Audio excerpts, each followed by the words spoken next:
Very good morning to all final year BCom students. I am coming to the last topic of my syllabus, that is quasi contract. And I'll require one more hour. I think in the next class I'll be able to complete a quasi contract. What is quasi contract? So in quasi contract, you should remember that the first sentence and the most important sentence is that quasi contract is not at all a contract. Remember, quasi contract is not at all a contract. ಈ sentence ಬರಿಬೇಕು. It has a meaning. It will fetch mark. ಎಕ್ಸಾಮಲ್ಲಿ ಈ sentence ಬರೆದ್ರೆ ನಿಮಗೆ ಒಂದರಿಂದ 2 mark ನಾವು ಕಣ್ಮುಚ್ಚಿ ಕೊಟ್ಬಿಡ್ತೇವೆ. ಯಾಕಂದ್ರೆ ಇದು very important sentence. Quasi contract ಹಿಡಿದು ಕಾಂಟ್ರಾಕ್ಟೇ ಅಲ್ಲ ಇದು. ಕ್ವಾಸಿ ಕಾಂಟ್ರಾಕ್ಟ್ ಹಿಡಿದು ಇದು ಕಾಂಟ್ರಾಕ್ಟೇ ಅಲ್ಲ. ಈ ಸೆಂಟೆನ್ಸ್ ಬರಿಬೇಕು. ಯಾಕೆ ತಿಳ್ಕೊಳ್ಳೋಣ ಈಗ. A quasi contract is not at all a contract because it rests upon the equitable principle. ಇಲ್ಲಿ ಕ್ವಾಸಿ ಕಾಂಟ್ರಾಕ್ಟ್ ಅಡಿಯಲ್ಲಿ ಏನಾಯ್ತು ಅಂತ ಹೇಳಿದ್ರೆ ಎಲ್ಲರೂ ಒಂದೇ ಈಕ್ವಿಟಬಲ್ ಪ್ರಿನ್ಸಿಪಲ್ಸ್ ಫಾಲೋ ಮಾಡಬೇಕು. ಅಥವಾ ದ ಕಾನ್ಸೆಪ್ಟ್ ಕ್ವಾಸಿ ಕಾಂಟ್ರಾಕ್ಟ್ ಅನ್ನುವಂಥದ್ದು based on rests upon the equitable principle. ಎಲ್ಲರೂ ಸರಿ ಸಮಾನ ಅಂತ ಹೇಳುವಂಥ ಒಂದು ಕಾನ್ಸೆಪ್ಟ್ ಇದೆ. ಅಥವಾ ಈ ಕಾನ್ಸೆಪ್ಟ್ ಅಲ್ಲಿ ನಾವು ಹಾಗೆ ಹೇಳ್ತೇವೆ under the banner, under the concept of quasi contract. Here in this quasi contract, or here the person shall not be allowed to enrich himself at the expenses of another. ಓಸಿ ಜೀವನವೇ ಲೇಸು ಸರ್ವಜ್ಞ ಅಂತ ಹೇಳ್ತಾರಲ್ಲ, ಕೆಲವರು ಓಸಿ ಜೀವನದಲ್ಲೇ ಜೀವನ ಕಳೀತಾರೆ, ಅದಕ್ಕೆ ಅವಕಾಶ ಇಲ್ಲ ಇಲ್ಲಿ. ಇನ್ನೊಬ್ಬರ ಖರ್ಚಲ್ಲಿ ಜೀವನ ನಡೆಸ್ತಾ ಇರ್ತಾರಲ್ಲ, ಅದಕ್ಕೆ ಇಲ್ಲಿ ಅವಕಾಶ ಇಲ್ಲ.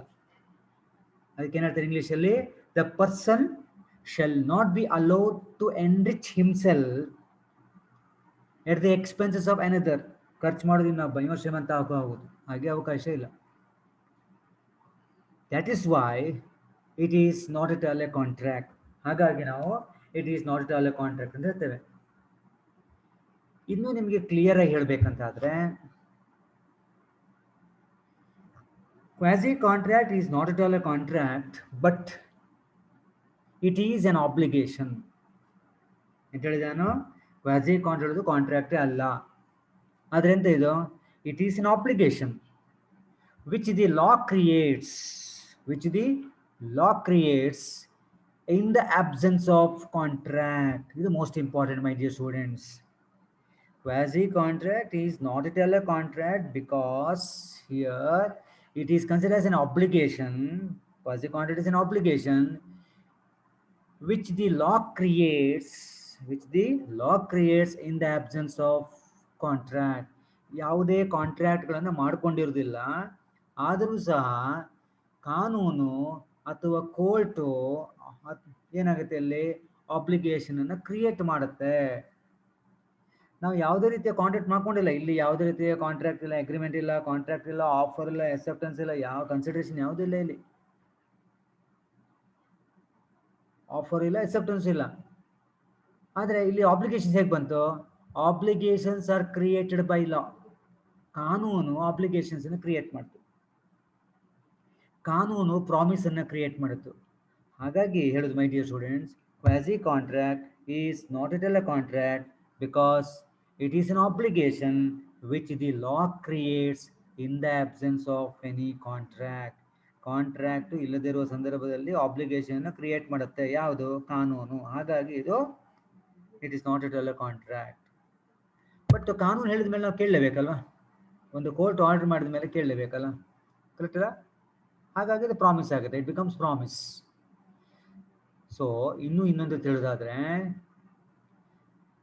the law implies a promise. ನೋಡಿ, ನಾನೀಗ ಹೇಳ್ತಿದ್ದೆ ಪುನಃ, the law implies promise. ನಾವು ಒಪ್ಪಂದವನ್ನ ಮಾಡಿಕೊಂಡು ಇಲ್ಲಿ ಯಾವುದೇ ರೀತಿಯ ಪ್ರಾಮಿಸ್ ಕ್ರಿಯೇಟ್ ಆಗುವುದಿಲ್ಲ. the law ಅಥವಾ court implies a promise. and imposes an obligation on one party. ಕಾನೂನು ಇಂಪೋಸ್ ಮಾಡುತ್ತೆ, ಕಾನೂನು ಪ್ರಾಮಿಸ್ ಅನ್ನ ಇಂಪ್ಲೈ ಮಾಡುತ್ತೆ, ಇಂಪೋಸ್ ಮಾಡುತ್ತೆ ಒಂದು ವ್ಯಕ್ತಿಯ ಮೇಲೆ. ಆಗ ಏನಾಯ್ತು, ಅದು ಕ್ವಾಸಿ ಕಾಂಟ್ರಾಕ್ಟ್ ಆಯ್ತು. ಆಗ ಒಂದು ಆಬ್ಲಿಗೇಷನ್ ಕ್ರಿಯೇಟ್ ಆಯ್ತು. ಆಬ್ಲಿಗೇಷನ್ ಕ್ರಿಯೇಟ್ ಮಾಡಿದ ಯಾರು? ಕಾನೂನು. ಅರ್ಥ ಆಯ್ತಾ? The law implies a promise and imposes an obligation on one party and conferring a right in favor of the other. Conferring a right in favor of other. ಒಬ್ಬನಿಗೆ impose ಮಾಡುತ್ತೆ, ಇದು ನಿನ್ನ duty ಮಾಡಲೇಬೇಕಂತ. ಇನ್ನೊಂದು ಪಾರ್ಟಿಗೆ ಅದು ರೈಟ್ ಆಗಿ convert ಆಗುತ್ತೆ. ಅವನು ಮಾಡದೇ ಇದ್ರೆ ನೀವು ಅವನ ವಿರುದ್ಧ ಕೋರ್ಟಿಗೆ ಹೋಗ್ಬೋದು. ಸೊ ಆಗ ನಿಮಗೆ ರೈಟ್ ಕ್ರಿಯೇಟ್ ಆಗುತ್ತೆ. So my dear students, remember, actually here there is no offer. ಯಾವುದೇ ಆಫರ್ ಇರುವುದಿಲ್ಲ. There is no acceptance and even there is no consensus added also. Offer ಇಲ್ಲ, acceptance ಇಲ್ಲ, no consensus. Consensus added ಅಂತ ಗೊತ್ತಲ್ಲ ನಿಮಗೆ. Single opinion between the parties or among the parties to the contract. We have already discussed it in the initial classes. Essentials of valid contract, the contract meaning ಹೇಳುವಾಗ ಹೇಳಿದ್ದೇನೆ. Horse example ಕೊಟ್ಟಿದೆ, ನೆನಪಿದೆಯಾ? Consensus ಆಡಮ್ಗೆ ನಾನೊಂದು horse example ಕೊಟ್ಟಿದ್ದೆ. White horse ಮತ್ತೆ black horse, ನೆನಪಿದೆಯಲ್ಲ? Just you recollect, you can see my the previous videos. Okay, so ಹಾಗಿದ್ರೆ ಏನಾಯ್ತಿಲ್ಲೋ, actually here there is no offer, no acceptance and no consensus added. In fact there is neither an agreement nor promise. Neither an agreement nor a promise. ಹಾಗಾಗಿ ನಾವು ಹೇಳುವುದೇನಂತ ಹೇಳಿದ್ರೆ, quasi contract is not at all a contract. It is not at all a contract. Why? ಯಾಕೆ ಹೇಳಿ? Because here law creates an obligation in the absence of contract. Here absolutely no offer, no acceptance. ನಿಮಗೆಲ್ಲ ಗೊತ್ತು, offer is the first ever step in the formation of the contract. ಇಲ್ಲಿ ಆಫರೇ ಇಲ್ಲ ಅಂತ ಹೇಳಿದ್ರೆ acceptance ಪ್ರಶ್ನೆ ಬರುತ್ತಾ? ಇಲ್ಲ. Offer is the first ever step in the formation of the contract. ಇಲ್ಲಿ ಕಾಂಟ್ರಾಕ್ಟೇ ಫಾರ್ಮ್ ಆಗಿಲ್ಲ, ಕಾಂಟ್ರಾಕ್ಟ್ ಫಾರ್ಮ್ ಆಗೋದು ಇಲ್ಲ. ಆದರೆ ನೀವು ಒಪ್ಪಂದ ಮಾಡ್ಕೊಳ್ಳದೆ ಇರ್ಬೋದು, ಕಾಂಟ್ರಾಕ್ಟ್ ಮಾಡ್ಕೊಳ್ಳದೆ ಇರ್ಬೋದು, ಆದರೆ law creates certain obligation on the part of the other person and also it conferring the rights in favor of the other. That is why it is called quasi contract. So this is all about meaning of quasi contract. Is it clear? Yes. Now come to the definition part. There are three definitions, simple definitions. Number one, it is referred to as, quasi contract referred to as, inverted comma start, within inverted comma, right? Certain relations resembling those created by contracts. Inverted comma close, full stop. ಏನೇಳಿ? Certain relations, ಇಲ್ಲಿ ಒಂದು ನಾವು ಸಂಬಂಧವನ್ನ ಕಾಣಬಹುದು. Resembling those created by, resembling ಅಂದ್ರೆ ಅದೇ ರೀತಿ ಕಾಣುವುದು ಅರ್ಥವಲ್ಲ, ಒಂದೇ ರೀತಿ ಕಾಣ್ತಿರ್ತವಲ್ಲ. Resembling those created by contract. ಒಂದು ಕಾಂಟ್ರಾಕ್ಟ್ ಅನ್ನ ನಾವು ಮಾಡಿಕೊಂಡಾಗ ನಾವು ಯಾವ ರೀತಿ ಸಂಬಂಧನ ಕಾಣಬಹುದು, ಆಫರ್ ಅಕ್ಸೆಪ್ಟರ್ ಸಂಬಂಧ ಬರುತ್ತಲ್ವಾ, ಅದೇ ರೀತಿಯ ನಾವು ಒಂದು ಸಂಬಂಧವನ್ನ ನಾವು ಕ್ವಾಸಿ ಕಾಂಟ್ರಾಕ್ಟ್ ಅಲ್ಲಿ ಕಾಣಬಹುದು. ಅಂತಹ ಒಂದು ಕಾಂಟ್ರಾಕ್ಟ್ಗೆ ನಾವು ಕ್ವಾಸಿ ಕಾಂಟ್ರಾಕ್ಟ್ ಅಂತ ಹೇಳ್ತೇವೆ. I'll repeat, quasi contract, it is referred to as, inverted comma start, certain relations resembling, resembling, resembling those created by contract. ಒಂದು ಕಾಂಟ್ರಾಕ್ಟ್ ಮಾಡ್ಕೊಂಡಾಗ ಯಾವ ಸಂಬಂಧ ಕ್ರಿಯೇಟ್ ಆಗುತ್ತೋ ಅದೇ ರೀತಿ ಸಂಬಂಧವನ್ನು ನಾವೆಲ್ಲ ರಿಸೆಂಬ್ಲಿಂಗ್, ಅದೇ ರೀತಿಯ ಸಂಬಂಧವನ್ನು ನಾವು ಕಾಣ್ತೇವೆ. ಅಂತದಕ್ಕೆ ನಾವು without the contract, actually without the contract ಸಂಬಂಧ ಕ್ರಿಯೇಟ್ ಆಗೋ ಇದಕ್ಕೆ ನಾವು ಕ್ವಾಸಿ ಕಾಂಟ್ರಾಕ್ಟ್ ಅಂತ ಹೇಳ್ತೇವೆ. ಇದು ಮೊದಲ ಡೆಫಿನೇಷನ್. ಇನ್ನು ಸೆಕೆಂಡ್ ಸಿಂಪಲ್ ಡೆಫಿನೇಷನ್, ಇದು ನಾನು ಇಂಟ್ರೊಡಕ್ಷನ್ ಅಲ್ಲಿ ಮೀನಿಂಗ್ ಆಗಿ ಹೇಳಿದಾನು. Quasi contract is an obligation. Quasi contract is an obligation. Obligation ಗೊತ್ತಲ್ಲ ನಿಮಗೆ, ಪ್ರಾಮಿಸು.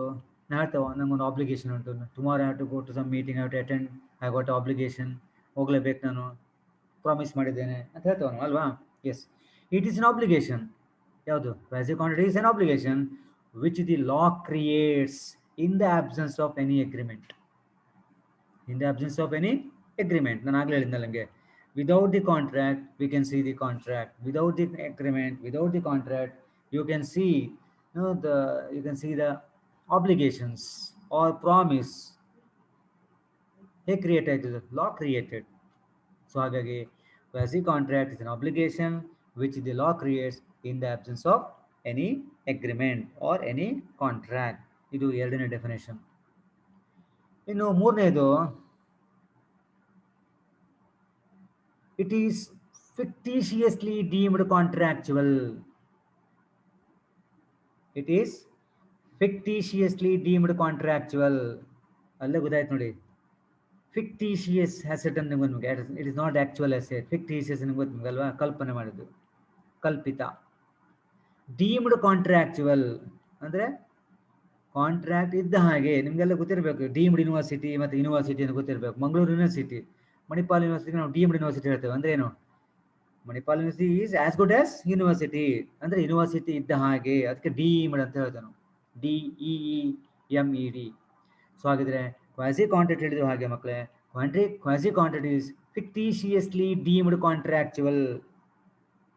ಒಂದು ಕಲ್ಪನೆ ಮಾಡಿಕೊಂಡು ಡೀಮ್ಡ್ ಕಾಂಟ್ರಾಕ್ಚುವಲ್ ಆಗಿ ಮಾಡ್ಕೊಂಡಿದ್ದು ಅಂತ ಆ ರೀತಿ ಅರ್ಥ ಬಂತು. ಇನ್ ಆರ್ಡರ್ ಟು ಫಿಟ್, ಯಾಕೆ ಬಂತು ಆ ಕಲ್ಪನೆ, ಯಾಕೆ ಅವರು ಡೀಮ್ಡ್ ಕಾಂಟ್ರಾಕ್ಚುವಲ್ ಆಯಿತು?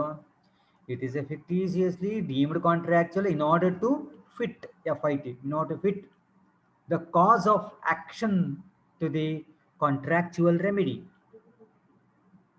Cause of action to the contractual remedy.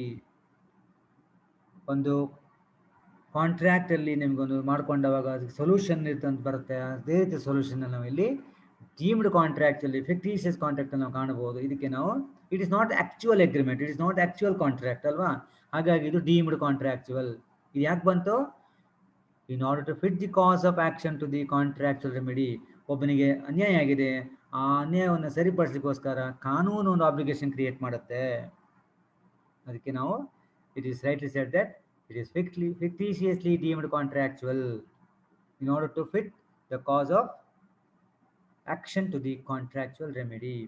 So ನಿಮಗೆ ಮೀನಿಂಗ್ ಆಯಿತು, 3 ಡೆಫಿನೇಷನ್ಸ್ ಆಯಿತು. ಇನ್ನು kinds or types of quasi contract. ಇದು you can expect this quasi contract in the part B. Part B ಅಂತ ಹೇಳಿದ್ರೆ ನಿಮಗೆ 12 mark question. Some time it also appears in the 5 mark question. Sorry 6 marks ಅಲ್ಲ, part A 6 marks, but generally you can expect this question for 12 marks, sometime even 6 marks part A ಅಲ್ಲಿ ಬರುತ್ತೆ. So 24 marks ಗೆ ಬರಲ್ಲ. There are 5 types of quasi contract. Types, kinds ಎಲ್ಲ ಒಂದೇ, classification of quasi contract, types, kinds ಎಲ್ಲ ಒಂದೇ. ಒಟ್ಟಿಗೆ ಎಷ್ಟು ಹೇಳಿದೆ ನಾನು? There are 5 types of quasi contract. ಇನ್ನು ಸೆಕ್ಷನ್ ಇನ್ ಪರ್ಟಿಕ್ಯುಲರ್ ಈಸಿ, ಸೆಕ್ಷನ್ 68 ಒಟ್ಟಿಗೆ 5 ಅಲ್ವಾ, 5 ಆ್ಯಡ್ ಮಾಡ್ತಾ ಹೋದ್ರೆ 68, 69, 70, 71, 72. ಸೊ ಹಾಗಿದ್ರೆ ಮೊದಲ ಪಾಯಿಂಟಿಗೆ ಸೆಕ್ಷನ್ 68, ಎರಡನೇ ಟೈಪ್ ಕ್ವಾಸಿ ಕಾಂಟ್ರಾಕ್ಟ್ಗೆ 69, ಆಮೇಲೆ ಮೂರನೇ ಪಾಯಿಂಟಿಗೆ ಸೆಕ್ಷನ್ 70, ನಾಲ್ಕನೇದಕ್ಕೆ ಸೆಕ್ಷನ್ 71, ಐದನೇದಕ್ಕೆ ಸೆಕ್ಷನ್ 72. ಹಾಗಿದ್ರೆ ಕ್ವಾಸಿ ಕಾಂಟ್ರಾಕ್ಟ್ ಡೀಲ್ಸ್ ಸೆಕ್ಷನ್ ಕೇಳಿದರೆ 68 to 72, 68ರಿಂದ 72, 68, 69, 70, 71, 70, 5 ಪಾಯಿಂಟ್ ಆಯ್ತು ನೋಡಿ, ಅವರಿಗೆ 5 ಸೆಕ್ಷನ್ಸ್ ಆಯ್ತು. ಸೊ 5 ಟೈಪ್ಸ್ ಇದೆ, 5 ಕ್ಲಾಸಿಫಿಕೇಶನ್ಸ್ ಇದೆ. Well, number 1 is supply of ನೆಸೆಸರೀಸ್. Supply of ನೆಸೆಸರೀಸ್, section 68. ಬಹುಶಃ ಇದನ್ನು ನಾನು ನಿಮಗೆ ಮೈನರ್ ಚಾಪ್ಟರ್ನ ನಿಮಗೆ ಡಿಸ್ಕಸ್ ಮಾಡೋ ಹೇಳಿದ್ದಾನೆ. Minor is liable for supply of ನೆಸೆಸರೀಸ್. ಬೇಕಿದ್ರೆ ನನ್ನ ವಿಡಿಯೋ ನೋಡಿ, ಬೇಕಿದ್ರೆ ಮೈನರ್ ಚಾಪ್ಟರ್ನ ಮಾಡುವಾಗ ನಾನು ಇದನ್ನು ಪಾಯಿಂಟ್ ಹೇಳಿದ್ದಾನೆ.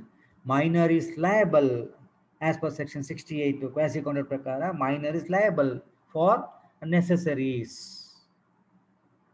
ನಿಮಗೆಲ್ಲ ಗೊತ್ತು, any agreement with the minor is beginning itself is wide.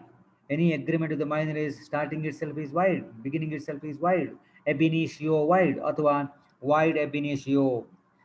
Right from the beginning contract agreement is void. Correct ಅಲ್ಲ? Right from the beginning agreement is void. ಯಾವಾಗ? When you make an agreement with the minor. ಯಾಕೆ? Minor is not at all eligible to enter into a contract, and court cannot ask the minor to repay the amount. Minor not at all eligible ಅಲ್ವಾ? ಯಾರು eligible ನಿಮ್ಗೆ ಗೊತ್ತು? Who has completed 18 years, who has attained 18 years. Correct ಅಲ್ಲ? 18 ವರ್ಷ complete ಆಗಿರಬೇಕು ಅಂಥವ್ರು ಅಂಥವ್ರ ಜೊತೆ ಕಾಂಟ್ಯಾಕ್ಟ್ ಮಾಡ್ಕೊಳ್ಬೋದು ಅಲ್ವಾ? Yes. If a person like minor incapable of entering into a contract, ನಿಮಗೆಲ್ಲ ಗೊತ್ತು minor is incapable of entering into contract, ಹೌದಾ? ಅದೇ ರೀತಿಯಲ್ಲಿ if a person incapable of entering into a contract and is supplied by another with the necessary goods, with essential goods suited to his condition, suited to his conditions. ಒಬ್ಬ ಇನ್ಕೆಪೇಬಲ್ಲು ಅಥವಾ contract ಅನ್ನ ಮಾಡ್ಕೊಳ್ಳಿಕ್ಕೆ ಅನರ್ಹತೆ ಇದ್ದವನು ಅಥವಾ ಇನ್ಕೆಪೇಬಲ್ ಪರ್ಸನ್ನಿಗೆ ಕೆಪೇಬಲ್ ಪರ್ಸನ್ನು supply necessary goods ಅನ್ನ, essential goods ಅನ್ನ ಅವನಿಗೆ ಸಪ್ಲೈ ಮಾಡಿದ್ರೆ, ಆಮೇಲೆ ಸಪ್ಲೈ ಮಾಡಿದಂಥ ಗೂಡ್ಸ್ ಅವನಿಗೆ ನಿಜವಾಗಿ ಅವನ ಲೈಫಿಗೆ ಬೇಕು, ಎಸೆನ್ಷಿಯಲ್ ಆಗಿದ್ರೆ, ಅಂಥ ಸಂದರ್ಭದಲ್ಲಿ the later is entitled to be reimbursed. ಅವನು ಏನು ಹಣ ಖರ್ಚು ಮಾಡಿರ್ತಾನೆ ಮೈನರಿಗೋಸ್ಕರ ಅಥವಾ ಇನ್ಕೆಪೇಬಲ್ ಪರ್ಸನ್ಗೆ ಏನು ಖರ್ಚು ಮಾಡಿರ್ತಾನೆ, ಅವನ ಲೈಫಿಗೆ ನಿಜವಾಗಿ ಬೇಕು, ತುಂಬ ಎಸೆನ್ಷಿಯಲ್ ಇತ್ತು ಆ ಟೈಮಲ್ಲಿ ಅಂತಾದರೆ ಮುಂದೆ ಆ ಹಣವನ್ನು ಅವನು ಪಡಿಬೋದು. The later is entitled to be reimbursed, ಪಡಿಬಹುದು ಅಂತ ಹೇಳ್ತಾರೆ. ಹಾಗೆ ಸಿಂಪಲ್ ಆಗಿ ಹೇಳೋದಾದ್ರೆ, when the capable person or the major person, the person who has completed 18 years, who has attained 18 years, or who can enter into a contract, has supplied the very essential or necessary goods to a incapable person or to a minor, at that time, if the supplied goods are very much essential to that particular person, if the supplied goods are very much essential to the minor or incapable person, at that time, the person who has attained 18 years or major person definitely can recover the amount from the minor, from the incapable person in future. But of course, there are 3 conditions ಇದೆ, 3 conditions ಇದೆ. ಆ conditions ಮತ್ತೆ ಹೇಳ್ತಾನೆ. ಆ conditions ಪ್ರಕಾರ ಅವನು ನಡ್ಕೊಂಡ್ರೆ ಹಣವನ್ನು ವಾಪಸ್ ಪಡಿಬಹುದು. ಹಾಗಿದ್ರೆ ಒಂದೇ ಒಂದು ಪಾಯಿಂಟಿನಲ್ಲಿ the supplied goods to a incapable person or minor must be essential, necessary ಆಗಿರಬೇಕು. ಹಾಗಾಗಿ ಆ ಪಾಯಿಂಟ್ ಬಂತು, ಸಪ್ಲೈ ಆಫ್ ನೆಸೆಸರೀಸ್ ಅಂದರೆ ನೆಸೆಸರಿ ಗೂಡ್ಸ್ ಅನ್ನು ಸಪ್ಲೈ ಮಾಡೋದ್ರ ಮುಖಾಂತರ ಅವನು ಇನ್ಕೇಪೇಬಲ್ ಆದರೂ ಸಹ ಅವನಿಂದ ಮುಂದೆ ಹಣವನ್ನು ಪಡಿಬಹುದು, as per section 68 as per quasi contract. ಇಲ್ಲಿ ಒಬ್ಬ ಮೈನರಿಗೆ ಹೆಲ್ಪ್ ಮಾಡ್ತಾನೆ, ಇನ್ಕೇಪಬಲ್ ಪರ್ಸನ್ಗೆ ಹೆಲ್ಪ್ ಮಾಡ್ತಾನೆ. ಇಲ್ಲಿ ಯಾವುದೇ ರೀತಿಯ ಕಾಂಟ್ರಾಕ್ಟು ಆಫರ್ ಎಕ್ಸೆಪ್ಟೆನ್ಸ್ ಇಲ್ಲ. ಆದರೆ ಖರ್ಚು ಮಾಡೋದನಿಗೆ ಹಣ ಖರ್ಚಾಯ್ತಲ್ಲ, ಅವನು ಖರ್ಚು ಮಾಡಿದ ಯಾಕೆ? ಇನ್ಕೇಪಬಲ್ ಪರ್ಸನ್ನಿಗೆ ಅಥವಾ ಮೈನರಿಗೆ ಅವನು ಆ ವಸ್ತು ತುಂಬ ಅವನು ಕೊಟ್ಟಂಥ ಏನು ಸಪ್ಲೈ ಮಾಡಿದಂಥ ವಸ್ತು ಅಥವಾ ಎಸೆನ್ಷಿಯಲ್ ಸಪ್ಲೈ ಮಾಡಿದಂಥ ಗೂಡ್ಸು ತುಂಬ ಎಸೆನ್ಷಿಯಲ್ ಆಗಿತ್ತು ಅವನ ಲೈಫಿಗೆ ಆ ಟೈಮಲ್ಲಿ, ಇದನ್ನು ಖರ್ಚಾಯಿತು. ಹಾಗಾಗಿ that goods was supplied goods was very much essential, ಅಥವಾ ಈ ಸಪ್ಲೈಡ್ ನೆಸರಿ ಗೂಡ್ಸ್, ಹಾಗಾಗಿ ಮುಂದೆ ಹಣವನ್ನು ಪಡೀಲಿಕ್ಕಾಗತ್ತೆ based on the quasi contract. ನಿಮಗೆಲ್ಲ ಗೊತ್ತು ಕ್ವಾಸಿ ಕಾಂಟ್ರಾಕ್ಟಿನ ಮೂಲ ತತ್ವ ಏನು ಹೇಳಿ? The basic principle of quasi contract is it rest based on quasi contract rest upon, ನಾನು ಹೇಳಿದ್ನಲ್ಲ, quasi contract rest RESTS based upon, rest upon the equitable principles. ಅದಕ್ಕೆ ಇನ್ನೊಂದು ಅರ್ಥ ಹೇಳಿದಾನು, here the person shall not be allowed to enrich himself at the expense of another. ಇನ್ನೊಬ್ಬರ ಖರ್ಚು ಮಾಡ್ಕೊಂಡು ಮತ್ತೊಬ್ಬರು ಶ್ರೀಮಂತ ಆಗ್ಲಿಕ್ಕೆ ಇಲ್ಲಿ ಅವಕಾಶ ಇಲ್ಲ. Is it clear? ಎಸ್. ಯಾವುದೆಲ್ಲ ನೋಡೋಣ. ಮೂರು ಏನು ನಾನು ಹೇಳಿದೆ, 3 ಪಾಯಿಂಟ್ ಫುಲ್ಫಿಲ್ ಆಗಬೇಕು ಸಪ್ಲೈ ಆಫ್ ನೆಸರಿಗೆ. ನಂಬರ್ 1 ಏನಂತ ಹೇಳಿದ್ರೆ, the incompetent person is not personal liable. ನೆನ್ಪಿಟ್ಕೊಳ್ಳಿ, 3 ಕಂಡೀಷನ್ಸ್ ಇದೆ ಇಲ್ಲಿ. ದ ಇನ್ಕಾಂಪಿಟೆಂಟ್ ಅಂದ್ರೆ ಮೈನರ್ ಇರ್ಬೋದು, ಇನ್ಕೇಬಲ್ ಪರ್ಸನ್ ಇರ್ಬೋದು, is not personally liable.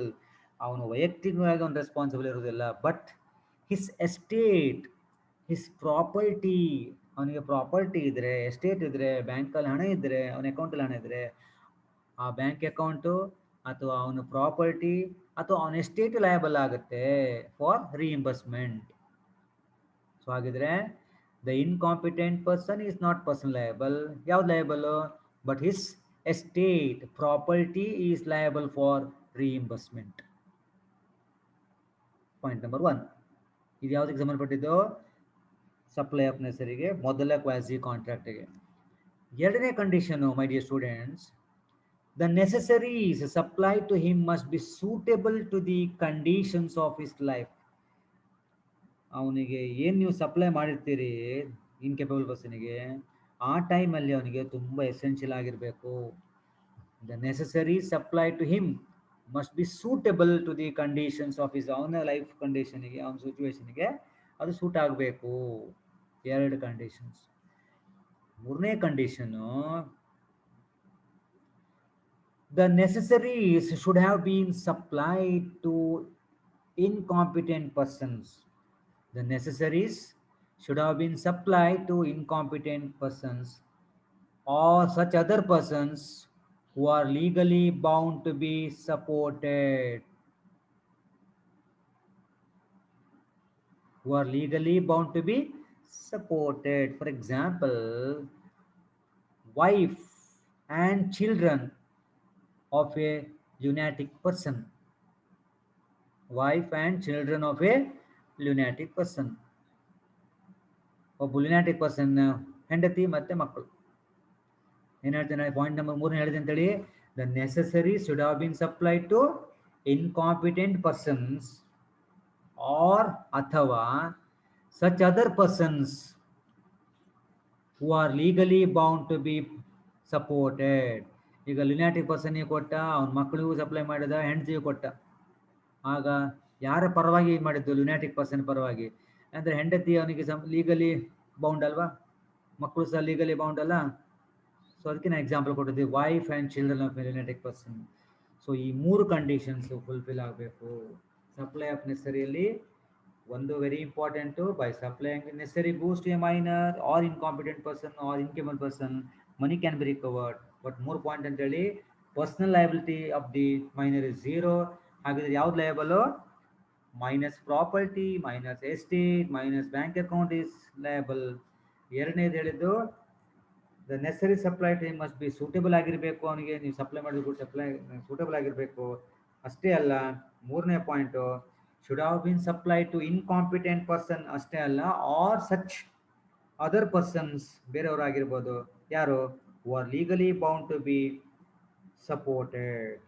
Example ಯಾವ್ದು ಕೊಟ್ಟೇನೋ? wife and children of a lunatic person. Lunatic person is not eligible, correct ಇಲ್ಲ, ಇನ್ಕಾಂಪಿಟೆಂಟ್, ಇನ್ಕೇಪಬಲ್. ಅವನಿಗೂ ಸಪ್ಲೈ ಮಾಡಿದಿರಿ ಅಥವಾ ಅವನ ಹೆಂಡತಿಗೆ ಸಪ್ಲೈ ಮಾಡಿದಿರಿ ಅಥವಾ ಮಕ್ಕಳಿಗೆ ಸಪ್ಲೈ ಮಾಡಿದಿರಿ ನೆಸರಿ ಗೂಡ್ಸನ್ನು. ಆಗ ಲ್ಯುನಾಟಿಕ್ ಪರ್ಸನ್ನಿಗೆ ಪ್ರಾಪರ್ಟಿ ಇದ್ದರೆ, ಲ್ಯುನಾಟಿಕ್ ಪರ್ಸನ್ನಿಗೆ ಬ್ಯಾಂಕ್ ಅಕೌಂಟ್ ಇದ್ದರೆ ನೀವು ಅವನಿಂದ ಹಣವನ್ನು ಪಡಿಬೋದು. ಸೊ ಇನ್ನೂ ಒಂದು ಪಾಯಿಂಟ್, ನಾನು 4ನೇ ಪಾಯಿಂಟನ್ನು ಹೇಳಿಬಿಡ್ತೇನೆ. ಇಲ್ಲಿ ನಾನು ಆಗಲೇ ಹೇಳಿದೆ, ಬಟ್ ಒಂದು ಎಕ್ಸ್ಟ್ರಾ ಪಾಯಿಂಟ್ ಇರಲಿ ಬೇಕಿದ್ರೆ.